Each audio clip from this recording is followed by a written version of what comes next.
Hey guys, it's Matt. I wanted to explain again the global financial system, why this economic collapse never comes, just some things about the financial system to share that, for those that don't know, are completely mind-boggling, exposes basically the whole world up to the fraud that it is. I have done this before, and I would say about a third of you have been over this with me over the years. But please understand, there is I don't know, there's several thousand new people here that need to understand this. And although I won't be right about a portion of it, I think this hits pretty close to the mark as to what's going on.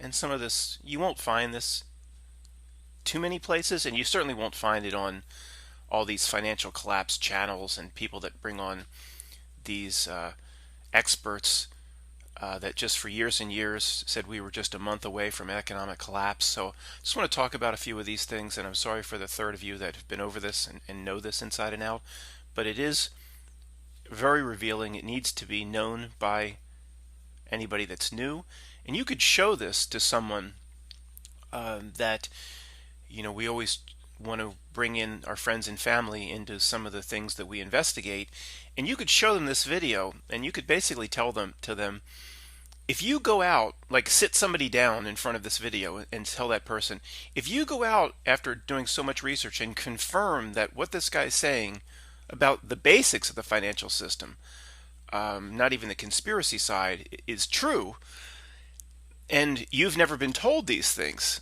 then the world simply doesn't exist as they told you it did.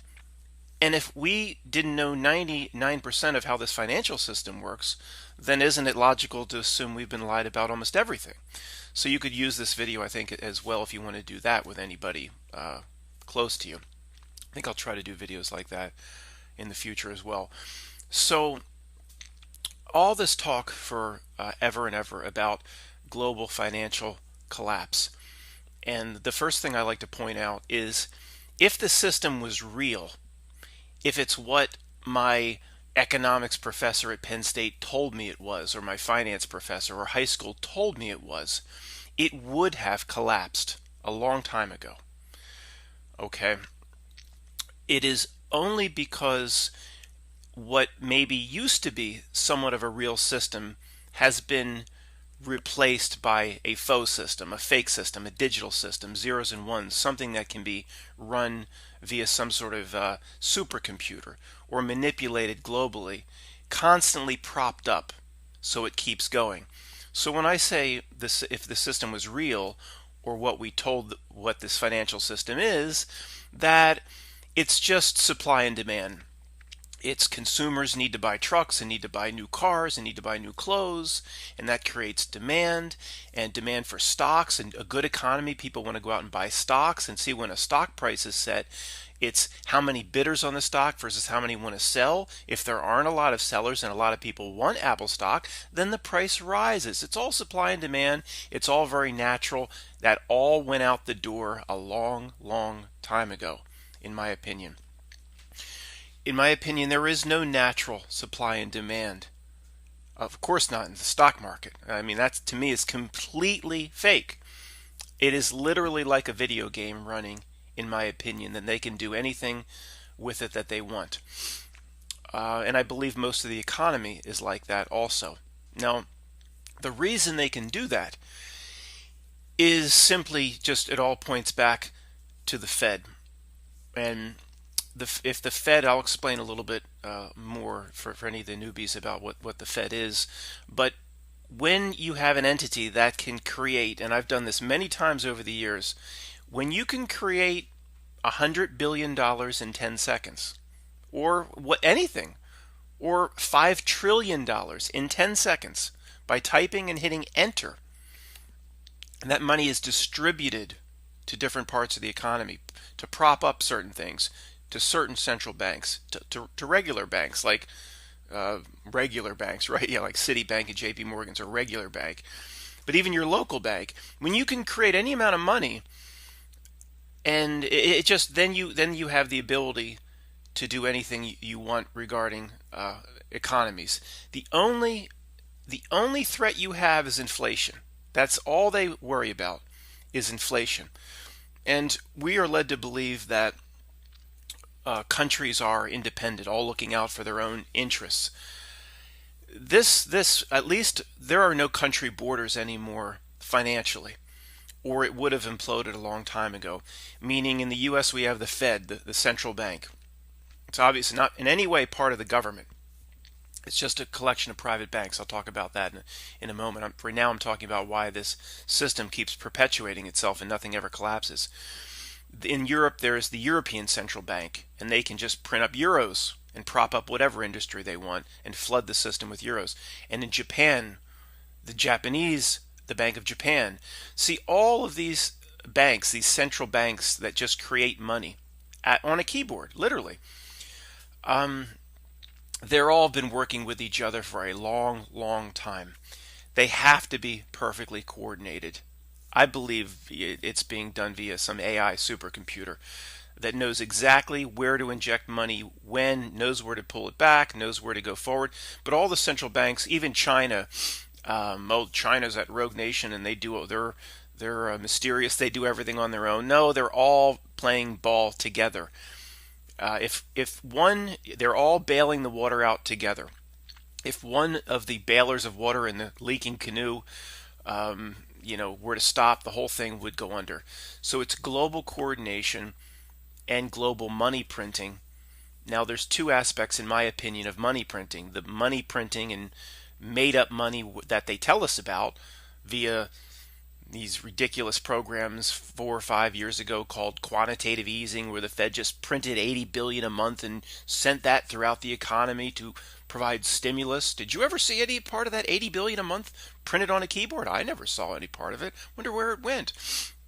Well, we have some ideas. Well, they said they were bringing that program to an end, and then everything just continued, and they actually said it got better. Well, nothing ever ended. In my opinion, they print up billions and billions a month, and all over the world, and inject it wherever they need to keep things stable. In my opinion, these monetary injections that are going on,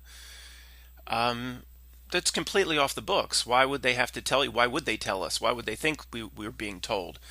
The Fed itself, we know, it's some sort of collection of private bankers, and we're told.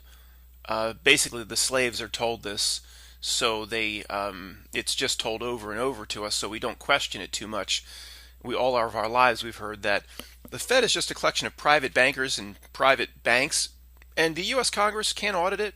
Your public officials, even if some of those public officials are real and not just complete puppets of the system itself, which is what we know they are, even a few real people are probably going to get into the House of Representatives, where I've talked about before. Once they get in there, they can't do anything. They're powerless among 500 other votes. But even those people that want to they would have no authority to ever audit the Fed. We know that. So we've been told that over and over again our whole lives, so we don't really question it much at this point. Well, it's always been that way, and I guess, they've beaten it into our subconscious that it just kind of makes sense that nobody knows what this entity, the Fed, is that creates all money for the United States and the world. Makes sense why that wouldn't be available to the public in a free country. So obviously that doesn't make sense if you stop to think about it for just 2 seconds, but that's the message they've propagated, and we've heard so many times, or people have. We don't question it. We question it, but the people around us don't. We're obviously a fraction of a fraction of a fraction, people that actually think in this country versus everybody else. Very, very small percentage. So the central bank coordination is such, and the money is injected. And one of the proofs of that is nothing ever seems to fail anymore, doesn't it? Now, they keep up this ruse. Somebody right now is saying, well, Matt, the economy's like doing so well, and unemployment just hovers around all-time lows year after year after year. You can fake statistics any way you want.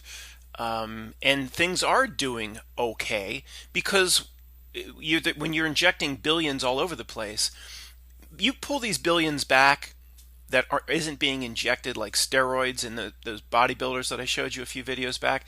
The whole thing not only would deflate and go back to normal, it would implode upon itself, because at this point it's a gigantic Ponzi scheme.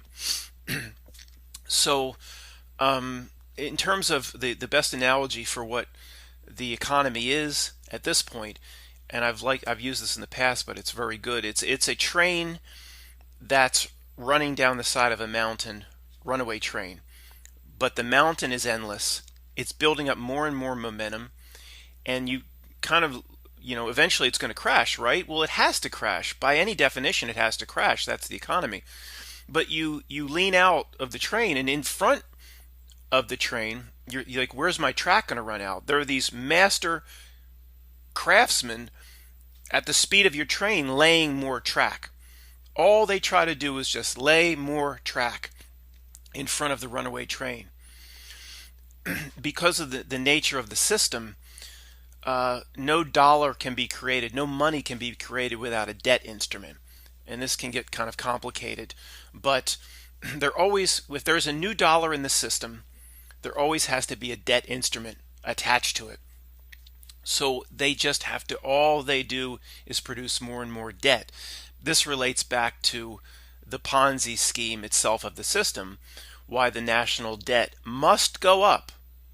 The national debt, I haven't looked, I don't watch the news, it was passing 20 trillion, I don't know. The national debt must go up all the time. Now, they might show you a quarter or two where it didn't, and that just to show you they're trying to manage it. No, it must, by definition, go up and up and up, because that creation of more debt is essentially the analogy of laying more track in front of the runaway train that gets faster and faster and faster. So as the national debt pushes up past 20 trillion, the amount of debt, everything starts to exponentially, implode upon itself. You'll find probably in 6 or 7 years the national debt will have jumped up to 40 trillion, where it took 35 years to get to 20 trillion. It might take just 3 years to get to 40 trillion. So it will increase, and that is the nature of the system. The reason their god of Wall Street and of all economy is growth. And it's not just it's just something when we watch CNBC, everybody wants growth, growth, growth, growth, growth. And there's more to it, meaning we hear that Apple last quarter made $5 billion revenue, which is profit on Wall Street, the net revenue. And then this quarter they made $5 billion. They made $5 billion. That's pretty good, right? And then the stock falls 12-15%. What? Because there was no growth. Even though they made $5 billion, the growth stopped. So Wall Street will take them down, will punish them 10-15%. That's assuming, again, it's even real, and there are real sellers. There are some real sellers, but it's manipulated. But I don't know if I'm going to get into that, if I can. But the point is, as soon as something doesn't grow, from a Wall Street perspective, they say, it's dying, even though they just made another $5 billion. The point of that is the whole system must grow. That track has to be laid, or the entire system will implode upon itself. When the lifeblood of the system is debt, there always has to be more debt instruments to introduce new dollars into the system. One of the main reasons for that is when a loan is taken out, the $250,000 for your mortgage is created. This is also mind-blowing. I should have said this earlier. The bank hands you your cashier's check for $250,000 for the closing of your home. The bank made that money up. Just made it up out of nothing. A few minutes, maybe an hour before they gave it to you. What do you mean they made it up? It came from other depositors. They have depositors, and you got a percentage of the deposit. Nope. Roughly 10% might have come from depositors. 90% they just made up. They brought the money into existence from nothing. It did not exist 1 minute. Next minute, here you go. You use it to buy a house. But what's just the most diabolical thing in the world is you then owe the $250,000 back to the bank. That's built on the back of your sweat and labor and your employment and your occupation. So they give you fake money over 30 years of indentured servitude. You give the $250,000 of principal back based on your real labor. So it's kind of like real money coming back. Something had to be bought, something had to be sold. You had to dig a ditch. But you have to pay interest on the money. So let me get this straight. The bank makes up the money that they didn't have on a keyboard in 10 seconds. They give you, nobody lifted a finger other than, oh, this is pretty tough to type, I guess. They give you the 250. You have to pay it back, and then you owe them interest for the altruistic deed that they did for you by giving you the 250. You have to pay interest back. But you've all heard this before, some haven't, that the amount of interest that is calculated on your mortgage amortization table, or whatever they call it, over the life of a loan, you might owe $75,000 of interest. I know it's lower today, but in the old days when interest rates were normal, you'd owe 80, 90,000 of interest over 30 years, sometimes over 100,000. The interest does not exist in the system itself the moment the bank hands you that cashier's check so you can go to your closing. The interest doesn't exist, meaning if everything just froze and you had to pay back the interest, not only do you not have the money, there's no money even in the system for the interest. So the interest, it's that same example of the train is running down the hill, runaway train, more and more momentum, economy's getting larger and larger. The debt instruments, which is the analogy of laying the track in front of the runaway train, has to get larger and larger. In a bigger sense, the track has to be in front of the train, if you see what I'm saying.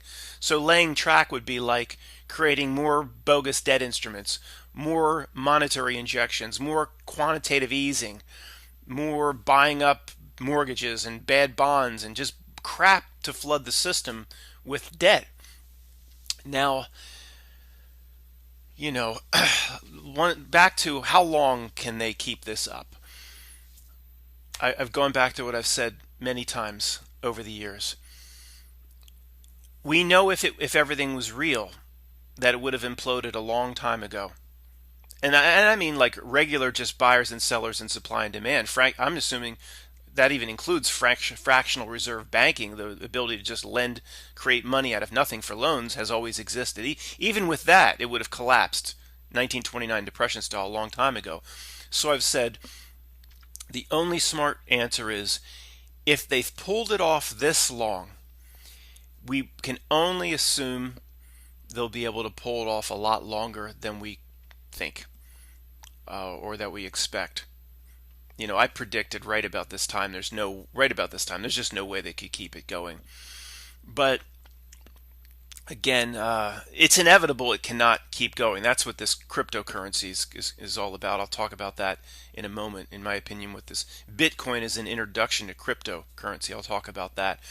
But it cannot go on forever because if the debt instruments are needed, the laying of the track to keep the train, which must move faster and faster and faster. You can't level that train off. If growth dies, worldwide growth dies, that means the debt instruments aren't being produced, they don't need to be produced, or growth dies.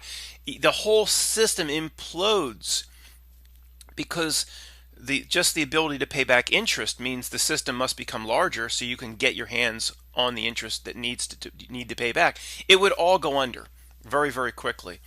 And again, if they show us a quarter or two of growth at some point, I don't care. Like that little stunt that was pulled back in the Clinton era, during the dot-com boom, people that actually believe politics is real will come out and I've heard people, my family member, have said, well, Bill Clinton got rid of the national debt. Remember that during the 90s? Well, I mean, first of all, what happened was nothing, but they don't even have it right. They talk about him paying back the debt and managing the national debt. All that happened was there was no existing debt, no deficit for 2 or 3 quarters. No new debt. He didn't pay back a chunk of the national debt. It can never be paid back or the whole system would implode. So they don't even have that right. But they think Bill Clinton. And even if that was right, I could take off my old shoe right now and put it on a podium and call it the President of the United States. And during a revolutionary time in a global economy, a 1 in 100 year cycle, which was the dot-com boom and the dot-com mania that Bill Clinton presided over, I could put a shoe on a podium and show 2 or 3 quarters of no deficit, no, because government revenues were so high from all that dot-com madness. Bill Clinton didn't do anything but try to jerk himself off under the table. What did he do? And people assign that to Bill Clinton. That's how stupid and gone people are. But I mean, whatever. Let me just move on. I mean, if you think Bill Clinton was responsible, you not only don't even see the first level of deception or fakery. You're being fooled on 5 different levels. That's how gone people are. Anyway, so what was I saying about you get the mortgage and the interest doesn't even exist. So the main point is the national debt can never ever be paid back. Even if they made an attempt to say, oh gosh, 21 trillion, we need to get that back to a really reasonable number, like 20 trillion. Even an attempt to take it back, it's just musical chairs. And it wouldn't be when the music stopped. There wouldn't be one person left without a chair. There'd be tens of millions of people left without a chair. It would be a domino effect and go right into a 1929 depression, which then they would have to just create all this money and stimulus. And they're saying, well, we're basically in it now, and they just create as much as they want. Now, getting back to one of the things I was saying earlier, one of the reasons we know this is happening is because nothing ever fails. Think about it. When was the last time anything failed? Oh, are you going to tell me about, Kmart and Sears? Really? Is that really that significant? I mean, Payless Shoe Source closed 300 or 400 stores because online. I mean, there's nothing material has happened. Ford still exists, Toyota still exists, General Electric, all the major companies still. Nothing ever happens to them. In my opinion, there's likely, and I've said this before, there have been likely several, or many times where these companies were going to fail, or something could be a gigantic ripple could be placed in the economy, like a crisis at General Electric, and the General Electric stock then would drop, and then that would create worry and panic, and it could, there's still, it's not 100% fake. There's still a lot of Americans and people around the world with money. Their money is invested. If they all withdrew and fled for the exits at the same time, that would create a major problem. So it's almost like they can't even afford a major league bad news story. They can't afford to even have the chance of starting that domino line of panic. So there's never been a crisis. Think through the last 10 years since we came out of this, whatever happened in 2007, 2008. There's never been a crisis, a financial crisis in any major company that you know of. There hasn't been.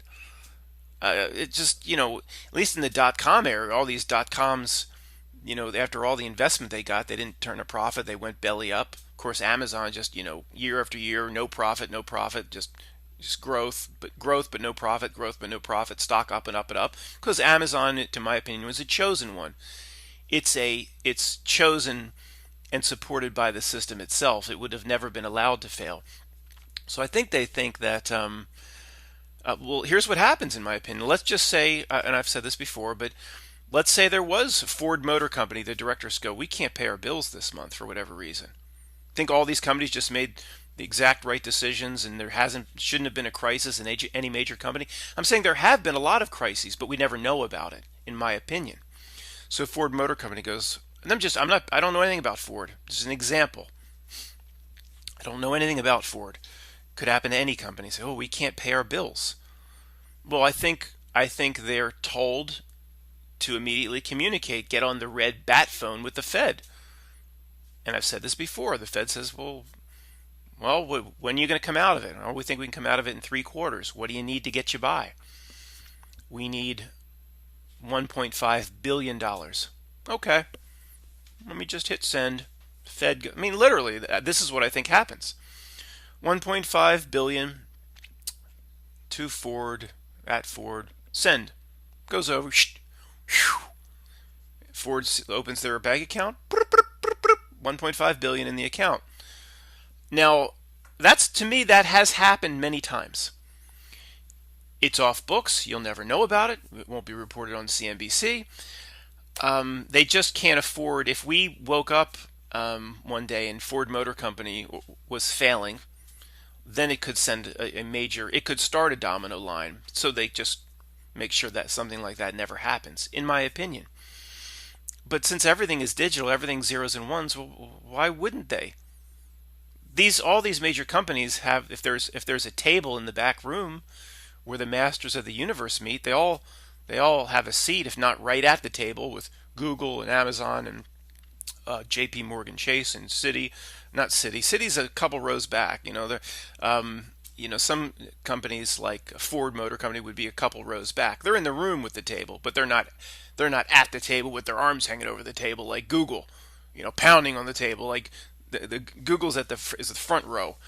Um, so they're all going to protect each other, and why would the Fed itself, if the Fed's a collection of private banks, they have all this investment in, say, the company we're picking on here, Ford, they wouldn't want it to go belly up. They'd just send it what it needs. So because the Fed has the ability to do that, you wonder, when any company went under, it's likely, and I don't know how long this is going on, but you could say that company did not have a seat at the table. If it did, it would simply be bailed out, and why would anybody know about it? The only fear in doing that is inflation. The only downside they have is inflation. Yeah, by textbook definition, if you just print up and throw all these billions all over the world, then you and I that hold our billions, whatever little we hold under the mattress, becomes is worth less and less and less. And we have seen the inflationary effect in things that are very important in life, like a new roof on your house, or a plumber, or getting a crude home heating oil delivery. Things that are important. A root canal if you don't have dental insurance. I mean, $1,000. In terms of the bullshit in life that we don't need, I just was in Target the other day, and the TVs 36 inches and lower are like $240. I mean, tiny little flat screens, 4K. The bullshit, I think that's another, I'm not even going to get into why I think TV prices are so low. That's another conversation with a conspiracy level that's too high for many people watching. But the bullshit gets lower and lower, and the things that we need in life, the essentials, do go up. But overall, considering, in my opinion, the amount of billions they have to throw all over the place, they have done a masterful job with inflation. Considering the amount of money they've had to throw at this economy. I mean, Japan alone is just billions and billions just to keep everything propped up. The inflation, a chocolate bar should be $40. They've done a great job. No, I don't. Look, please don't interpret that. These people are monsters that run the system. Monsters. I'm just saying, an impressive job. Inflation should be much, much, much, much worse, considering all the stimulus. And I think the reason for that is, I believe it is, like I've said before, like AI, supercomputer managed. They know exactly where to inject the money, how to inject it in the right way. And if you think about it, if it's done right, the inflation aspect shouldn't be that bad. So taking the example of Ford Motor Company that I keep picking on, if they had needed that injection of 1.5 billion, see, this month they turned the lights on all the plants, they paid all the employees, and they paid all their vendors. They paid all the car parts. They paid off Tommy Boy running around selling brake parts to Ford Motor Company. He could take a dump in a box, but all he'd have is a guaranteed piece of shit.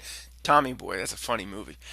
Um, you know, when I buy brake parts, I want a little sign on the box that says guarantee, that makes me feel good. Anyway, sorry. Ford Motor Company pays their employees. They turn the lights on. But then all of a sudden, a crisis. They made a bad investment or whatever. They don't have any money. So then the Fed just sends them that 1.5 billion. They just pay the same people that they did last month. So, like, from an inflation standpoint, Tommy Boy gets paid, the car parts, the lights go on, but but there's almost no inflationary effect because they're just continuing what they did last month by the Fed saving their ass, if that makes any sense. So I think they know how to control the stimulus where, if there was an inflationary run, that could domino and implode the system. But back to it is inevitable. I don't know how. I'm not even going to say any more. I don't know the level of technology and AI supercomputer that they're using to do the injections. They are doing the injections. I would bet anything on that. Not anything. Not anything. I don't like to put certain contracts out into the ether. I would bet. I'd bet $10. Okay, we'll just rescind that.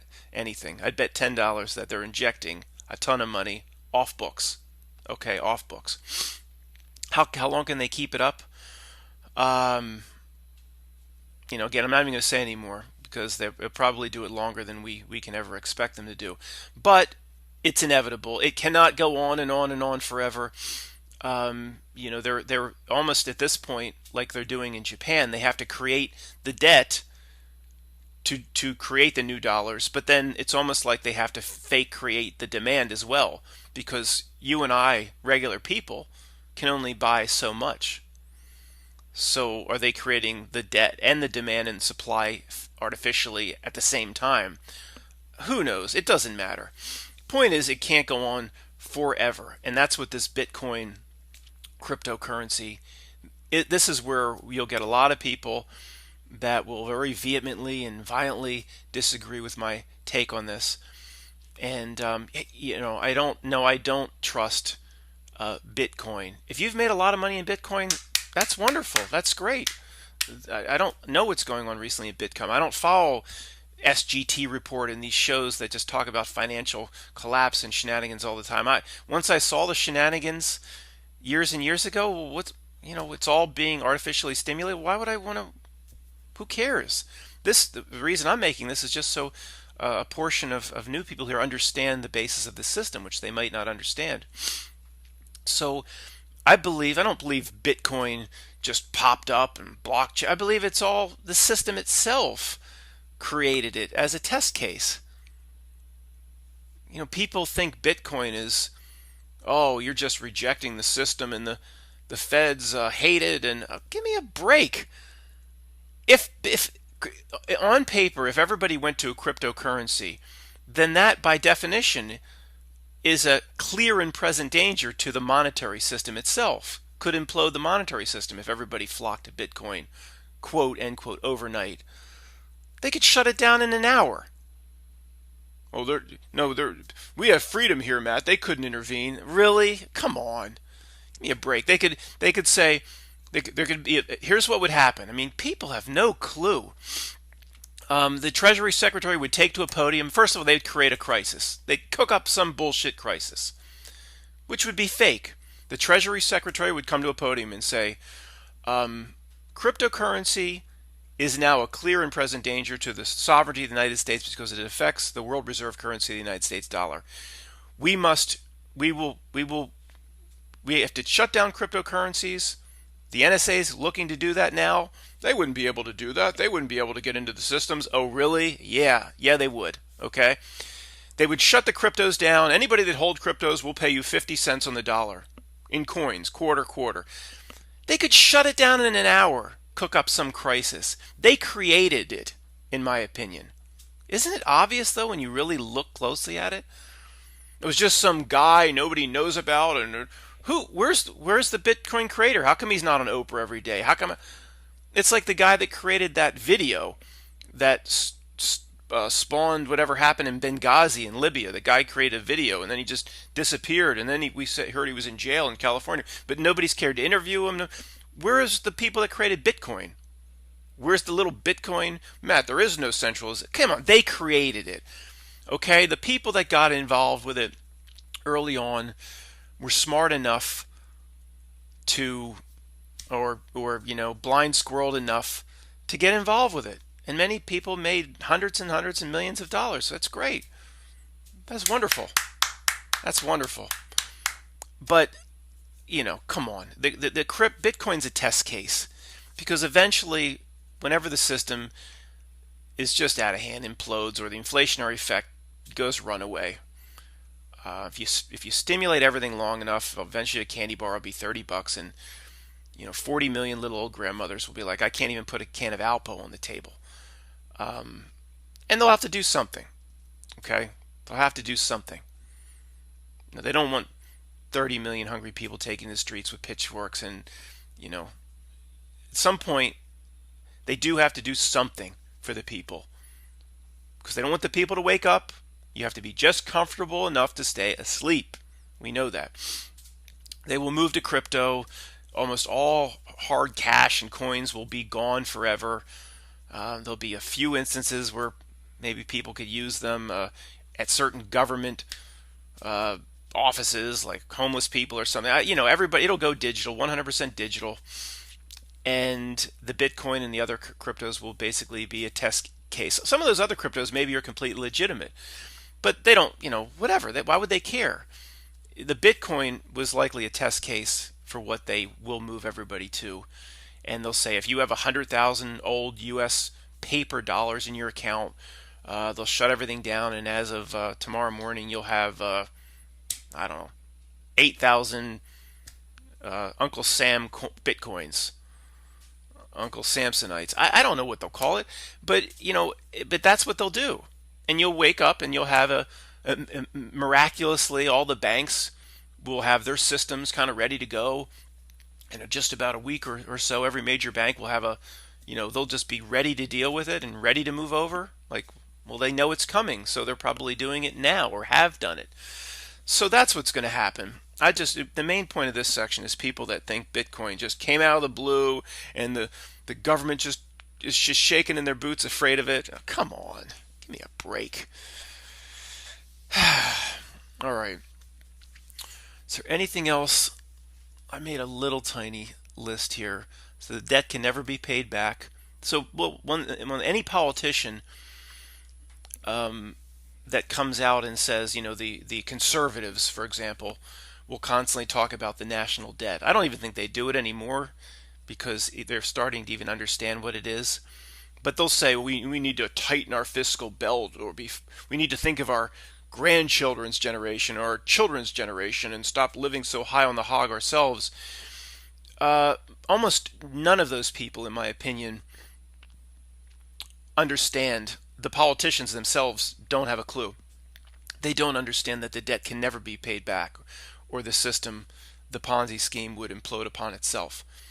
No different than if Bernie Madoff had 1,000 clients and all 1,000, called for the money at the same time. Well, with a Ponzi scheme like that, you could have out of 1,000 clients, you could probably have 20 calling for their money. But even if just 200 called for their money, the whole thing would implode. And that is the whole financial system that we live under. When Rick Perry, anybody running for office at that level is a complete puppet, would be just a mouthpiece for the system. And but we remember what he said. I don't think he was looking out for us when he said it, but it was just something I'm recalling now when he took during the debate. I mean, Rick Perry wasn't the brightest of guys. It's almost like the script of the governor of Texas. Well, I guess I don't know much about the current governor. He seems to be a tad bit smarter than the prior two dummies. I was going to say the script of the governor of Texas, you have to be an absolute moron. But maybe they broke the script with a new one. But whatever that guy in Texas now, I hope nobody thinks he's just a puppet of the system. Of course, that's been proven over and over again. That's been proven in the fake, bang bang events. So what was I going to say? Oh, Perry came out and said that Social Security is a Ponzi scheme. And then he was totally trashed for saying that. Social Security, by every possible definition, is the most perfect definition of a Ponzi scheme that has ever existed in the history of humankind. What Perry said was the most accurate thing anyone's ever said. And he was, remember he was trashed by it. And you know what I would say. I mean, I'm not sure anything's natural. Almost like he said it. He was there to fulfill that role. I don't. Uh, people then people then he got trashed for saying it. He got removed for or taken out of the running for the presidency, and the message to people is, well, he said it's a Ponzi scheme. He got completely trashed, so the subconscious message to people might be it's not a Ponzi scheme. Maybe that was the purpose of the whole event, but I'm being too conspiratorial. The point is, he was 100% accurate, but he didn't go far enough. The whole monetary system is a Ponzi scheme. Social Security is just one brick in this gigantic wall of the monetary system. Of course, Social Security is. As soon as a worker at Joe's Auto Parts or GE or whatever, their paycheck comes, the FICA percentage, whatever, $180 goes off to the feds. The moment they get it, they take it and give it to a retiree. It's the biggest Ponzi scheme of all time. There's no accounts building up or there's no your money. They just get it. It's like Bernie Madoff getting a new client. And the moment he gets the new client and the $10,000, well, the $1 million deposit check, there's a client at exactly the same time calling for his $1 million. And he just signs it over. And whoosh, whoosh, whoosh. That's Social Security. But the whole system is that now, is the Ponzi scheme of new debt just trying to keep up with new demand and the new track being laid in front of the runaway train. So when politicians say tighten belts, I mean, they literally don't understand. They have no idea that and this isn't some conspiracy, or this is 100%. They cannot pay any debt back. It has to grow. If they say how wonderful things are, install it for a few quarters, then that's all cooked up, and that's not real anyway. Like the unemployment percentage. I mean, it's you can manipulate if you have enough numbers and statistics flying around. I could show you a spreadsheet that shows basically that every single cashier at McDonald's is actually Santa Claus. You can manipulate any set of statistics any way you want if you're crafty enough. And I mean, it's so pathetic the way they do it. If you if they say that you're actually, I'm talking about the unemployment percentage. I mean, it's a complete joke. I don't even know what they say it is, but I hear we're at all-time lows or close to full employment, right around 5%, or I don't even know. But it's got to be right around there because I hear so many wonderful things about the unemployment percentage. But the thing is, if 20 million people, 20 million Americans say, I've looked for a job for a year and a half and I can't find anything, and I have some savings and I'm not ready to go work at the Dairy Queen. I'm just going to take 3 months off, go figure out life, use up some retirement savings. They'll then say that 20 million people are out of the workforce. They're no longer looking for a job. They're the most beaten down. They can't find anything. They're 1/10 of that 20 million are ready to take their own lives with suicide. They want a job so bad they can't find it, but they're out of the workforce. So when you take people out of the workforce, that lowers the unemployment. It gets better because they're no longer counted as even looking. Where any of those 20 million, if you knock on their door and say, I've got a job down the street with an office and a nice computer and a printer, and it's a little bit of sales, a little bit of account management, of $65,000 a year, they say, yeah, I'll take it. But no, they're out of the workforce. So unemployment then goes down to 4.5. Or come on. And beyond the ways they tell you they manipulate it, there's 50 ways they can do it behind the scenes. In terms of what do they count as full-time? If you have a person that works 3 jobs, well, they'll count 3 jobs even though they're working in the morning at Taco Bell and they're working it in the evening stocking lumber. But that's 2 separate jobs even though it's only for one person so they can put food on the table. It's a joke. The real unemployment percentage based on the job people are qualified for or have worked or want to work in. Again, somebody age 35 that's been say they've been sold auto insurance, or they were insurance license or something I know about.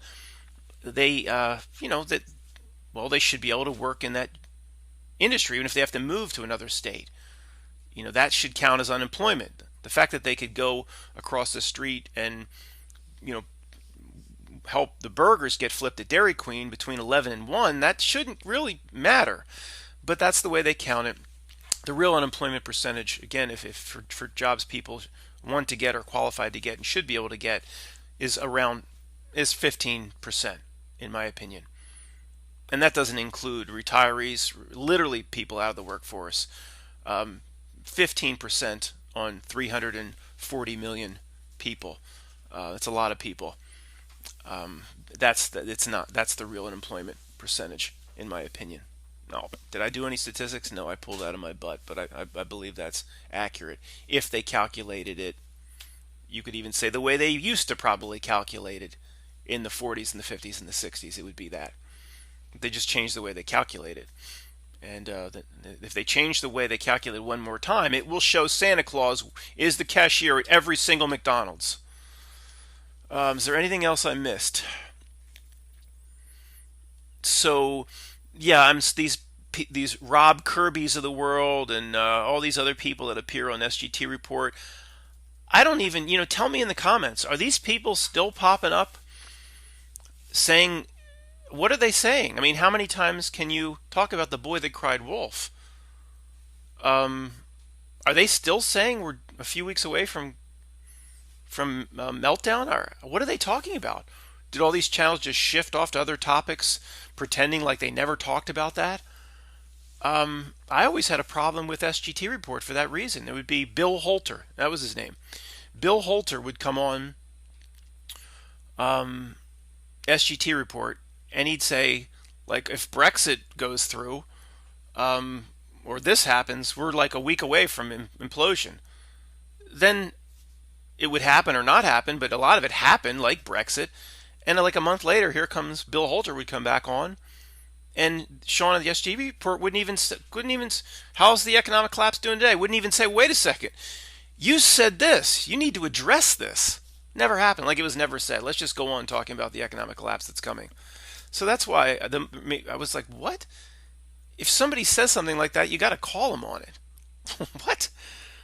I might say a few things. I probably called it should have happened by now, but I'm not in the financial business. I'm not trying to sell you gold. All these guys are like, they're in that business, and they have a profit motive. Whatever. All right, this has been long enough. Thanks for listening, guys.